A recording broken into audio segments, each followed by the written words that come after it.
ನಮಸ್ಕಾರ. Court beet ನ್ಯೂಸ್ಗೆ ಸ್ವಾಗತ. ಇದು ಕನ್ನಡದಲ್ಲಿ ಕಾನೂನು ಕುರಿತ ಸುದ್ದಿ ವಿಶ್ಲೇಷಣೆಗಳ ವೇದಿಕೆ. ಪೊಲೀಸ್ ಇಲಾಖೆಯಲ್ಲಿ ವಿವಿಧ ಆರೋಪ ಎದುರಿಸುತ್ತಿರುವ ಸಿಬ್ಬಂದಿ ವಿರುದ್ಧದ ಇಲಾಖಾ ವಿಚಾರಣೆ ಅಂದರೆ ಡಿಪಾರ್ಟ್ಮೆಂಟಲ್ ಎನ್ಕ್ವೈರಿಯ ಪದ್ಧತಿಯನ್ನು ಬದಲಿಸಿ ರಾಜ್ಯ ಸರ್ಕಾರ ಹೊಸ ನಿಯಮವನ್ನು ಜಾರಿಗೆ ತಂದಿದೆ.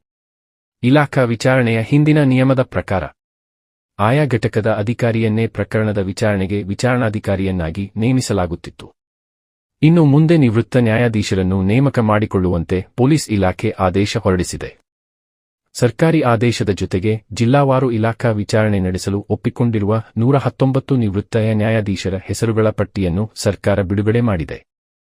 ಆಯಾ ವಲಯ ಇಲ್ಲವೇ ಆಯಾ ಜಿಲ್ಲೆಯಲ್ಲಿ ಲಭ್ಯವಿರುವ ಜಿಲ್ಲಾ ಮತ್ತು ಸೆಷನ್ಸ್ ನ್ಯಾಯಾಲಯಗಳ ನಿವೃತ್ತ ನ್ಯಾಯಾಧೀಶರನ್ನು ನೇಮಕಗೊಳಿಸಲಾಗುತ್ತದೆ.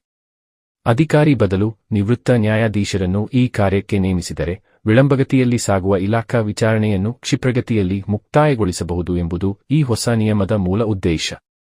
ಕರ್ತವ್ಯ ಲೋಪ, ಭ್ರಷ್ಟಾಚಾರ, ಶಿಷ್ಟಾಚಾರ ಉಲ್ಲಂಘನೆ, ಅಶಿಸ್ತು, ಮೇಲಾಧಿಕಾರಿಗಳ ಮೇಲೆ ದುರ್ವರ್ತನೆ ಸೇರಿದಂತೆ ಪೊಲೀಸ್ ಇಲಾಖೆಯಲ್ಲಿ ಆರೋಪ ಎದುರಿಸುವ ಪ್ರಕರಣಗಳನ್ನು ಇಲಾಖಾ ವಿಚಾರಣೆಗೆ ಒಳಪಡಿಸಲಾಗುತ್ತದೆ.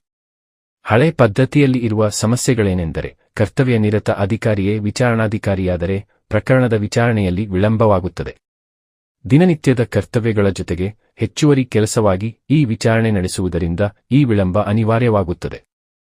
ವಿಚಾರಣೆ ವಿಳಂಬವಾಗುವುದು ಆರೋಪಿತ ಸಿಬ್ಬಂದಿಗೆ ಅನಾನುಕೂಲ ಹಾಗೂ ಅನಗತ್ಯ ಕಿರಿಕಿರಿಯ ವಿಷಯವಾಗಿರುತ್ತದೆ.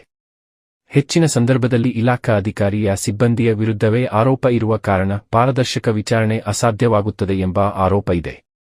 ಬಹುತೇಕ ಕೇಸ್ಗಳಲ್ಲಿ ಆದೇಶವಾಗುತ್ತಿದ್ದಂತೆಯೇ ಸಂಬಂಧಿಸಿದ ಅಧಿಕಾರಿಯನ್ನು ಅಮಾನತು ಮಾಡಲಾಗುತ್ತದೆ. ಅಂತಿಮ ವರದಿ ಸಲ್ಲಿಸುವವರೆಗೆ ಅಮಾನತಿಗೊಳಗಾದ ಅಧಿಕಾರಿಗೆ ಅರ್ಧ ವೇತನ ಕೊಡಬೇಕು. ಹೊಸ ನಿಯಮದಿಂದ ಆಗುವ ಲಾಭವೇನೆಂದರೆ ನಿವೃತ್ತ ನ್ಯಾಯಾಧೀಶರು ಪಾರದರ್ಶಕ ವಿಚಾರಣೆ ನಡೆಸುತ್ತಾರೆ. ಸಾಕ್ಷ್ಯಾಧಾರಗಳ ಮೌಲ್ಯೀಕರಣ ಸಮರ್ಪಕವಾಗಿ ನಡೆಯುವ ವಿಶ್ವಾಸ ಹಾಗೂ ಇಲಾಖೆಯ ಅಧಿಕಾರಿಗಳದ್ದೇ ಆದ ತಪ್ಪಿಗೆ ಮುಲಾಜಿಲ್ಲದೆ ನ್ಯಾಯತೀರ್ಮಾನ ನಡೆಸಬಹುದು. ನಿವೃತ್ತ ಜಡ್ಜಿಗೆ ಬೇರೆ ಯಾವುದೇ ಕರ್ತವ್ಯ ಇಲ್ಲದಿರುವುದರಿಂದ ಕ್ಷಿಪ್ರ ನ್ಯಾಯತೀರ್ಮಾನ ನಡೆಸಬಹುದು. ಇದರಿಂದ ಅಮಾಯಕ ಸಿಬ್ಬಂದಿಗೆ ತಕ್ಷಣದ ಪರಿಹಾರ ಸಿಗುವ ಸಾಧ್ಯತೆ ಇದೆ. ಈ ಸುದ್ದಿ ಇಷ್ಟವಾದರೆ ಒಂದು ಲೈಕ್ ಮಾಡಿ.